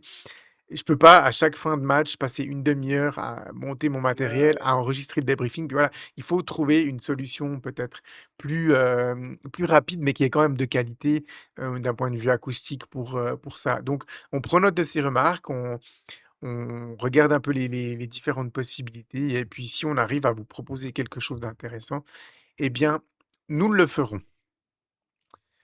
Pour moi, rien à dire. Désolé du coup de ne pas pouvoir vous apporter des idées, merci. Débrief à chaud direct après les matchs, voilà, ça revient. Donc pas de bière pour Osvaldo durant les matchs. C'était qui ça? Je l'invente pas, hein, c'est complètement C'est qui anonyme, ça? je sais pas du tout. Alors je soupçonne, des gens du foot des talus vaudois, d'avoir infiltré le questionnaire, C'est mais possible, c'est aucune preuve, possible. aucune preuve. Ou alors, des gens qui me connaissent de l'intérieur du COP, puis qui écoutent le podcast sans l'assumer peut-être. Non, ces gens-là, ils savent Mais ouais, ouais. ouais, Voilà, mais il y a non, mais des donc infiltrés en tout cas. effectivement oui, non, je pense que ça doit être des gens du foot des talus, du foot de Proxy Football ou Genève qui ont dû infiltrer le questionnaire sans aucun doute. Ouais, J'ai quelques soupçons, je ne balance personne. voilà, nouvel appel à témoins si vous avez des preuves. voilà, exactement. Il y en aura eu des appels à témoins ce soir. Ouais, Je trouve les je épisodes trop longs, soyez plus circonscrits. La qualité de l'audio n'est pas toujours bonne. Alors, je voulais faire un petit commentaire pour ça, parce que ça me concerne directement. Gérer la qualité de l'audio, en enregistrant comme ça, en direct et en faisant peu de montage, c'est l'enfer. Pourquoi? Parce que, moi, je contrôle le volume de mon micro, encore que ces temps, je le contrôle pas très bien, vu les défis techniques et les problèmes techniques que j'ai eus. Mais, ensuite, chaque animateur ou invité, si on a un invité, ils ont leur propre, matériel. Donc, on a, par exemple, bah, là, vous le voyez si vous êtes en stream, mais sinon, on a Colin, il a un casque et un micro sur ordinateur. Osvaldo, pareil, il a pas de casque, mais il a un micro. Varam, il enregistre avec son téléphone. Thomas, il enregistre avec son téléphone. Le dernier invité, Badibanga, Alexandre Badibanga, enregistre avec son téléphone. Et ça donne en fait diverses variations sonores que sans montage, c'est impossible à contrôler. Et d'un point de vue du montage, c'est juste l'enfer. Ça veut dire que chaque fois, par exemple, qu'il y a une personne qui parle moins fort, je dois juste aller pousser le volume de cette personne-là et ça demanderait des heures et des heures de montage, derrière que j'ai pas le temps de faire. Là, on enregistre brut et puis ensuite je diffuse comme ça. Donc j'essaye un peu de limiter. J'ai remarqué, par exemple, sur le dernier épisode que le volume de mon micro n'était pas assez fort et du coup, ben, voilà, je l'ai un peu poussé.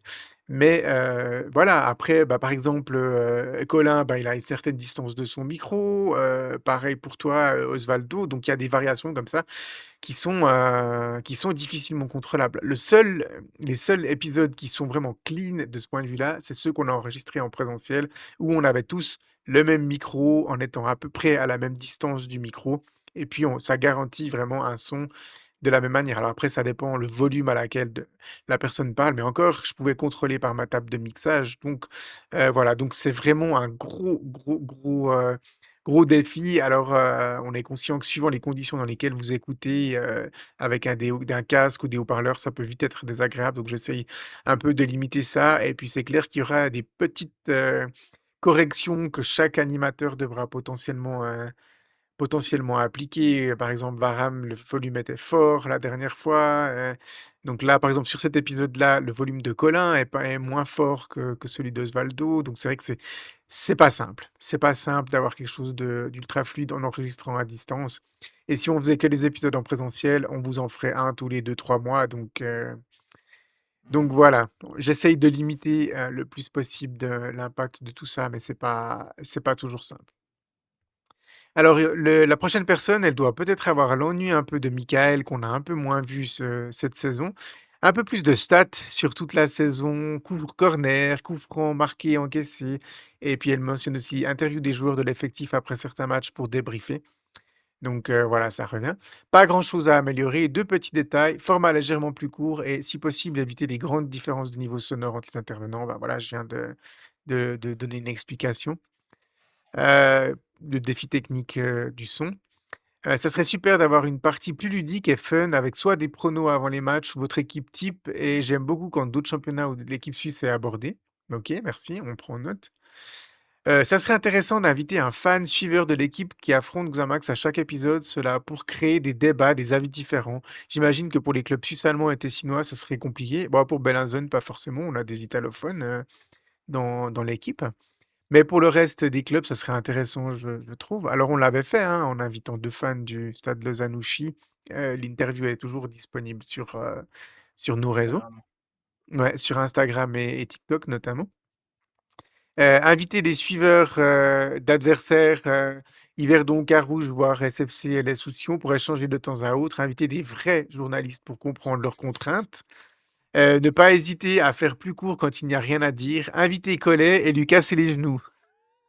Je vous promets, je lis les choses sans filtre. C'est dit comme C'est ça. extraordinaire. Osvaldo, ouais, tu voulais dire quelque chose? Non, mais je disais que à la limite, créer des interactions déjà avec les représentants ou les suiveurs des autres clubs romans de Challenge League. Je ne sais pas qui c'est qui a écrit ça, mais en tous les cas, enfin, vous le savez, et puis je peux le dire à la personne qui a écrit ça si elle ne le sait pas. J'ai plus ou moins ça dans mon sérail, en tout cas pour quelques clubs romans. Et je ne pense pas qu'à Étoile Carouge, hein. Donc, c'est quelque chose qu'on peut absolument, enfin, dont on peut absolument discuter si l'équipe est ouverte à cela. Tout à fait. Les avis sont très divers à ce niveau-là. Je sais qu'il y a aussi des gens pour qui parler d'un peu d'autre chose que Xamax, ça a été compliqué. Donc voilà, de nouveau, il faut ménager la chèvre et le chou, comme on dit. Et puis, continuez d'alterner entre épisodes avec invités et sans. Vous pourriez aussi imaginer avec des invités non xamaxiens comme consultants pour débattre d'une thématique, aspect tactique, politique de transfert, marketing, formation de la relève, et cetera. Ça vous permettrait d'offrir des éclairages, poussés que les médias traditionnels n'ont pas la place, le temps ou l'envie de développer. Donc voilà, là aussi, je pense qu'il y avait des possibilités par rapport au club. Les portes se sont un peu refermées, mais c'est quelque chose qui était un peu dans les starting blocks, en ce qui nous concerne. Voilà pour la deuxième question et puis ensuite on a, fait une dernière partie. Mon message pour les animateurs. Alors, bravo pour votre passion, merci et bon vent pour la suite. Continuez comme ça, c'est incroyable. Merci pour le travail que vous faites. Merci pour tout ce que vous faites. #ColletOut. C'est top, super initiative, super boulot, continuez comme ça. Vous êtes sympathique, continuez comme ça. C'est un plaisir de vous écouter. Lâchez rien, continuez. Merci de prendre le temps à chaque fois de débriefer les matchs. Ne changez rien, vous êtes au top et c'est un régal de vous écouter. Cordialement, la personne a signé, mais je ne vais pas divulguer son prénom. Continuez ce que vous faites, c'est magnifique de faire ça pour un club de deuxième division suisse. Bravo pour ce que vous faites, je vous souhaite de garder la passion et de continuer à nous la transmettre. Merci pour votre travail et votre passion. Ce n'est pas toujours facile de trouver le temps d'écouter les épisodes, mais je suis à 100%. Vous êtes courageux de prendre autant de temps pour une équipe de chèvres pareil. Alors, on est un peu plus nuancé. Pour nous, les chèvres, elles sont pas sur le terrain, mais voilà. Continuez comme ça et qui sait, peut-être qu'il y aura bientôt du changement. Merci pour le travail de qualité chaque semaine. J'espère pouvoir vous écouter encore longtemps. C'est une chance de pouvoir suivre l'actualité de notre club de cœur tout au long de la saison avec des intervenants de qualité et en profondeur. Et puis, c'est le dernier témoignage à lire, mais je trouve ça chouette. Juste grand merci d'avoir créé ce podcast. Je suis les actus du club de cette façon et étant amateur de podcast, vous m'avez refait des moments de journée. L'été passé, j'ai fait un voyage à vélo de Neuch à Casablanca et vous m'avez régalé dans mes écouteurs pendant des heures sur certaines montées. Continuez avec le même entrain car cela se ressent et surtout allez Neuchâtel-Xamax des becs. Donc rien que pour toi, on va continuer à faire des épisodes de 4, on va les doubler, on va faire des épisodes de 8 heures. Comme ça, tu pourras faire le tour de la planète en nous écoutant, dans les oreilles. Neuch-Casablanca à vélo. Ouais, Neuch-Casablanca Franchement, à bien, vélo. félicitations de la part Chapeau, d'un hein. cycliste, chapeau. ouais, chapeau Punaise! et Oh! si tu nous écoutes et que tu te reconnais, beh, bien évidemment que tu te reconnaîtras. On connaît certains de nos auditeurs et on sait qu'ils sont pas capables de faire Neuch Casablanca à vélo. Voilà, Mais exactement. voilà, si tu as envie de venir partager ça, aussi à l'antenne, c'est bienvenu. Comme les 14 autres personnes, si vous n'êtes pas venus à l'antenne de Xamcast, venez, c'est toujours le concept. Et puis, petite pensée aussi, il y a des gens dans les starting blocks par rapport à ça. J'avais un petit peu, oublié, freiné un petit peu ça, mais je vais relancer aussi les personnes à qui j'avais promis un passage, à l'antenne. Donc voilà, on va relancer tout ça. Voilà, messieurs, j'ai envie de dire en route pour les 200. Ouais, Ben oui, on attend que en ça. route pour l'épisode 1000. En Non, route mais pour c'est l'épisode 1000. honnêtement, c'est beau parce que c'est vrai que lorsqu'on rentre dans un rythme comme celui-là, alors il y a la routine qui s'installe et c'est vrai on se dit chaque dimanche: «Bon voilà, 20h épisode, machin, on retrouve les copains». Mais quelque part, et c'est le cas aussi pour d'autres activités journalistiques que je mène, tu es un peu dans ta bulle quand même à un moment donné. Enfin, je veux dire, tu vois une communauté certes grandir, mais tu n'as pas forcément le temps de métaboliser tout ça. Et c'est vrai que, avec ce genre d'événement, on a une idée un peu plus claire sur le vrai ressenti, avec des critiques qui sont et des observations qui sont certainement très constructives et très justifiées.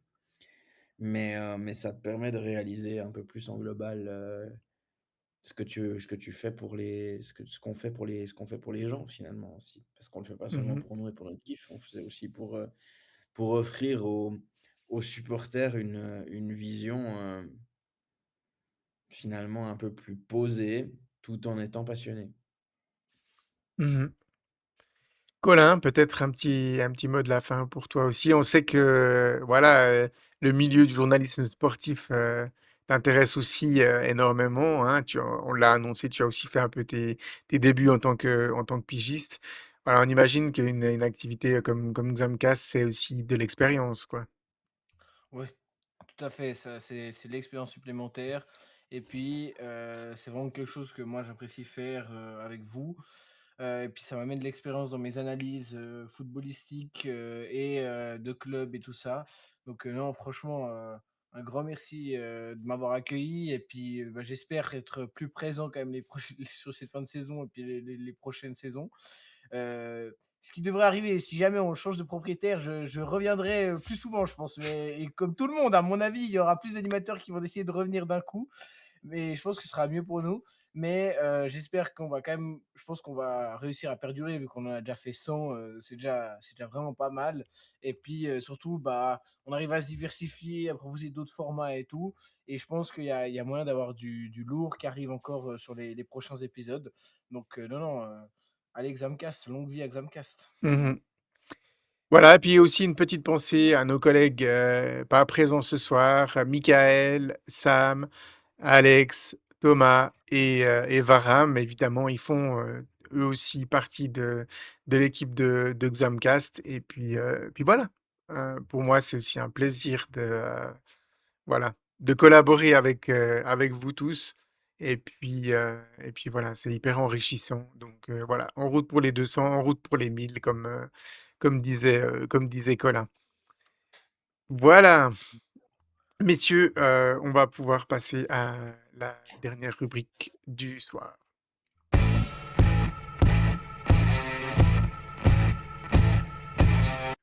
Voilà, après, une salve de compliments, de remerciements, de suggestions, c'est un brut retour à la réalité qui nous attend avec un prochain match pour le compte de la 25e journée, avec un troisième du coup déplacement de la saison du côté du centre sportif de Collovray voilà, pour y affronter les locaux du Stade Lyonnais. Voilà, messieurs, on s'attend à rien et on n'espère pas être déçus. Voilà, je crois que ça va être un peu le credo de ce match. Ah! Ouais, ben oui. Les Déplacement dans briefings ce vont beaucoup cher se et ressembler. tendre, On espère que les débriefings ne vont pas trop se ressembler, mais les briefings, eux, ils vont beaucoup se ressembler, je pense, d'ici la fin de la saison.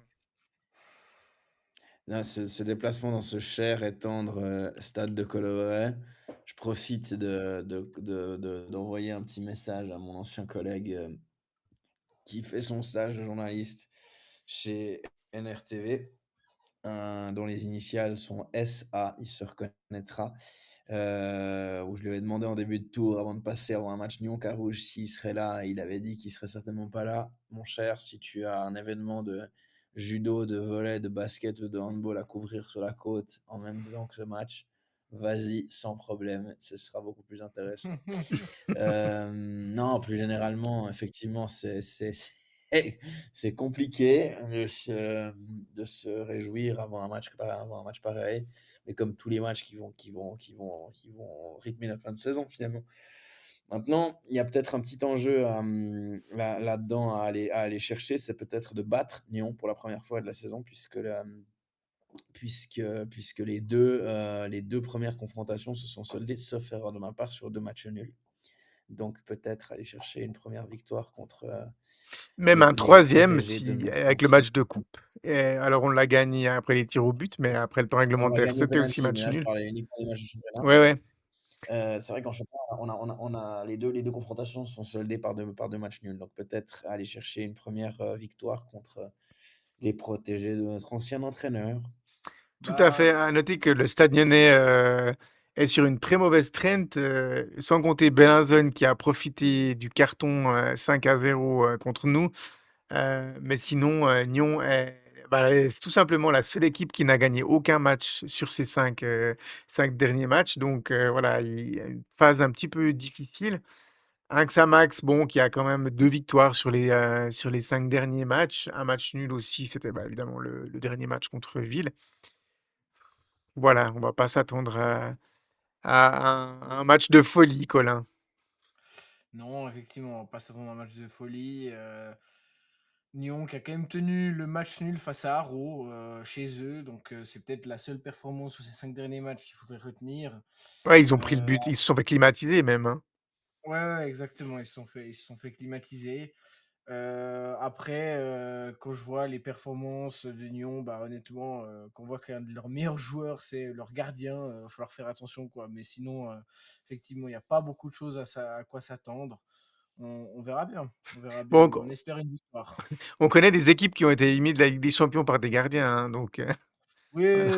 on en connaît certaines. On en connaît certaines. Donc voilà, Blanc. attention à Melvin Mastil, hein, quand même. Il a un bon shoot, quand même. Il a une bonne frappe. Un peu moins que Bega, mais il a quand même une bonne frappe. Voilà, pas grand-chose. Enfin, on espère toujours en fait que ces matchs où il y a pas trop d'enjeux, les équipes se lâchent un peu et puis que le jeu soit un peu spectaculaire et on a l'impression que c'est tout le contraire en fait. Ce que ça Ils ont Maxville, il aurait raté. dû être complètement débridé, il y aurait dû y avoir des prises de risques dans tous les sens, des défenses qui se dégarnissent et tout ça et non, ça a joué, voilà, ça a joué, vraiment avec le frein, plus que le frein à main quoi, hein. Il y avait le frein à main plus le pied encore, sur la pédale de frein.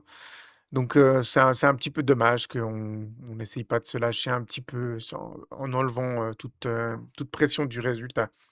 Mais à la fois, on n'est pas sur le terrain et puis, bah, voilà, les professionnels, qu'ils sont, ils ont pas sans doute pas envie non plus voilà, de se livrer non plus et puis de prendre des buts un peu stupides donc voilà. Mais nous, ce qu'on demande finalement, c'est du spectacle, c'est de prendre du plaisir et puis si possible, si on gagne, bah, tant mieux.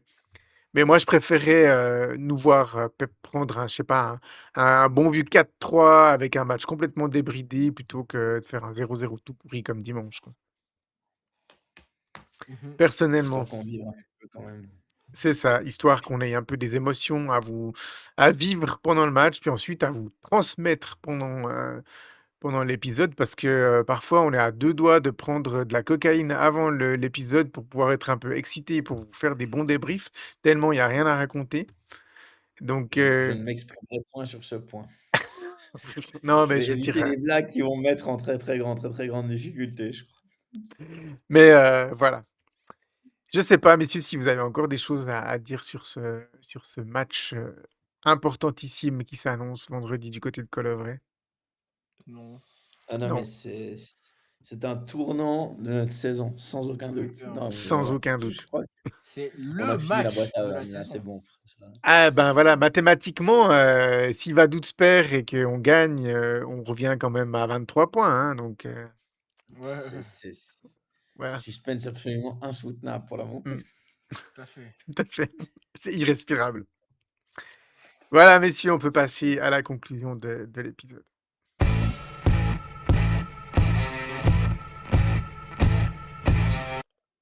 Pas grand-chose, enfin rien d'autre à dire que les remerciements habituels qui ont déjà été évidemment exprimés dans cette petite, chronique en lien avec, notre 100e épisode.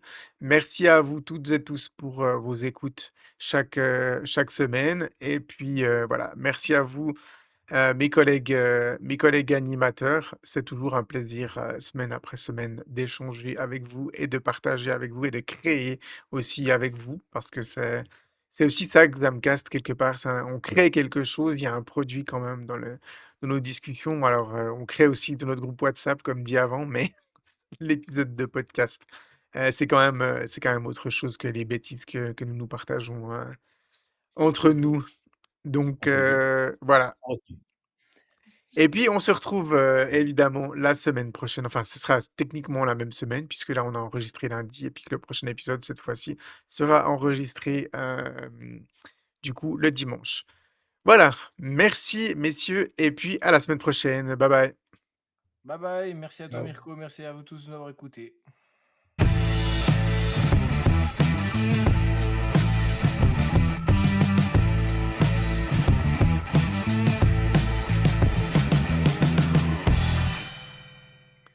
Voilà, on est encore en live sur Twitch pour conclure gentiment ce stream, messieurs. Ben, alors ça a été le deuxième démarrage de de la soirée, mais ce stream s'est bien déroulé. Donc, voilà, on a aussi bon espoir pour que maintenant la suite, les problèmes techniques, cessent. La bonne nouvelle, c'est que le programme audio que j'utilise va probablement sortir de sa bêta demain pour entrer dans une phase de stabilité. Donc j'aurai l'occasion encore un peu de le tester bien durant la semaine, mais il ne devrait plus y avoir de problème. Donc, voilà. Alors on a Osvaldo qui est un peu pixelisé là, Ouais. sur la fin. Donc, voilà, bon, il est pas très Je le beau, vois pas. donc au final, c'est pas On trop dirait qu'il est grave. sous l'eau. On dirait qu'il Je est le vois sous pas l'eau. personnellement, hein. Moi, je me vois en HD tous les Ouais. 3. Alors on va faire une capture d'écran pour voir. Je crois que on dirait C'est qu'il est vraiment, sous c'est l'eau. vraiment pas beau là. Franchement, on va faire une petite, ouais, non, ça rend pas honneur, effectivement. Mais sinon, voilà, l'épisode, s'est bien déroulé. Donc, voilà, on est aussi content qu'on puisse vous reproposer ça en stream, pour ceux qui le souhaitent et puis, d'avoir une participation, voilà. On va essayer de vous proposer encore de temps en temps aussi des autres contenus que les épisodes. Donc, voilà. Voilà, messieurs, on va gentiment pouvoir, conclure, ce stream et puis à tout bientôt à l'antenne de Xamcast. Bye bye. Tout à fait. Bye bye. Ciao, ciao.